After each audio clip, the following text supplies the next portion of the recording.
Today we will be presenting information about the infamous Kristallnacht, an event of German aggression towards Jews that foreshadowed the horrific persecution to come. Kristallnacht means Night of the Broken Glass, or Crystal Night, and was named due to all of the broken window glass on the streets. This act of German aggression took place during Adolf Hitler's violent reign. Hitler's wide appeal stemmed from his skillful oratory, intense nationalism, and virulent anti-Semitism. Germany suffered extreme economic hardship during and after World War I, which spanned from 1914 to 1918. And after having lost the war, Germans were eager to feel pride in their nation again. Hitler offered this almost mythological sense of German racial superiority and labeled Jews and other so-called undesirables as a threat to the purity of the German race. Germans carried out harmful and hateful acts against the Jewish community officially on November 9th and 10th of 1938 in Munich, Germany. They feared that the Jewish community was gaining power and that they needed to be put down. The anger that the Germans felt towards the Jews exploded due to the assassination of a German official. German officials announced that the violence was a spontaneous public reaction to the assassination of the third secretary of the German embassy in Paris, Ernest von Roth, by a 17-year-old Polish Jew, Herschel Grinspan.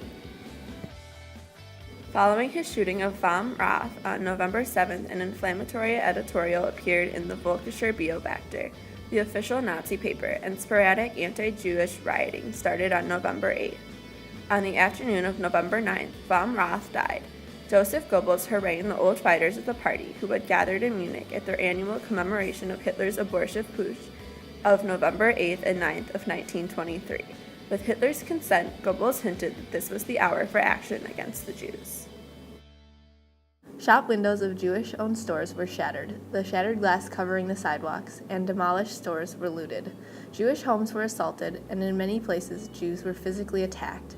About 30,000 Jews, especially those who were influential and wealthy, were arrested, often with the help of previously prepared lists, and were thrown into camps. Using administrative infractions committed by Jews and unemployment of Jews as pretext, the Gestapo and the SS under Heinrich Himmler and Reinhard Heydrich launched massive arrests of Jews who were imprisoned in the concentration camps of Dachau-Buchenwald and Sachsenhausen beginning in July of 1938. These camps were ready to receive an even greater number of Jews. The majority of violence stopped on November 10th, but in many places it continued for several more days. In Austria, it started only on the morning of November 10th, but was especially fierce. Arrests were widespread, and 4,600 Viennese Jews were among those sent to the Dachau concentration camp.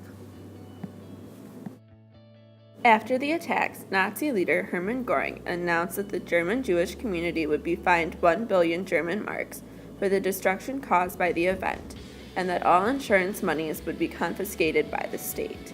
From this point forward, Göring aggressively ramped up Nazi plans to take control of the remaining Jewish businesses. Jewish store owners were left liable for the repairs. My father went down around 6 o'clock to open the store, and all of a sudden I hear him screaming, somebody broke into the stores. We all went downstairs, and sure enough, the whole store was completely destroyed. So we all went downstairs, and somebody came running to us and said, the synagogue is burning. So my father and myself, we went to the synagogue, and sure enough, there was a fire there, and they make a bonfire with all the prayer books and even the Torah they throw in the fire. My father wanted to save the Torah, but the SR, which was the brown shirt at that time, they kicked him around and throw him, he was not allowed to save it. Meantime, somebody else came to us and said, I understand the Gestapo is picking up all the family. So we ran back home, and we didn't know what to do. We waited for the Gestapo to come.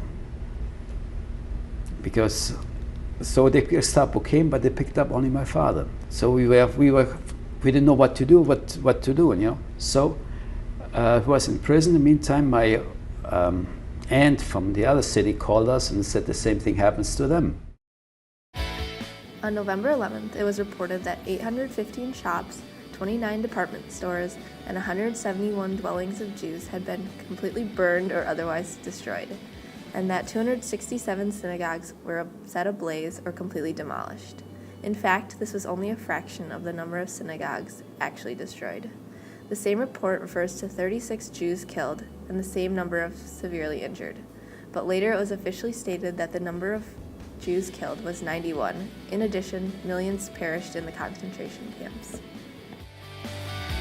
A later event, the Holocaust, also left millions of Jews homeless. News of what had happened to the Jews in Europe shocked the world and increased sympathy for Zionism, a movement to establish a Jewish state in Palestine. In 1947, the United Nations voted to divide Palestine into two countries, one for Arabs and one for Jews. Kristallnacht marks the night that will forever be remembered by many Jews, as it was a night they feared for their lives due to hateful acts because of a prejudiced stand against their religion and beliefs. It is shocking to know that these incidents occurred, and regretful that these actions had taken place. Hopefully this will never happen again in the future.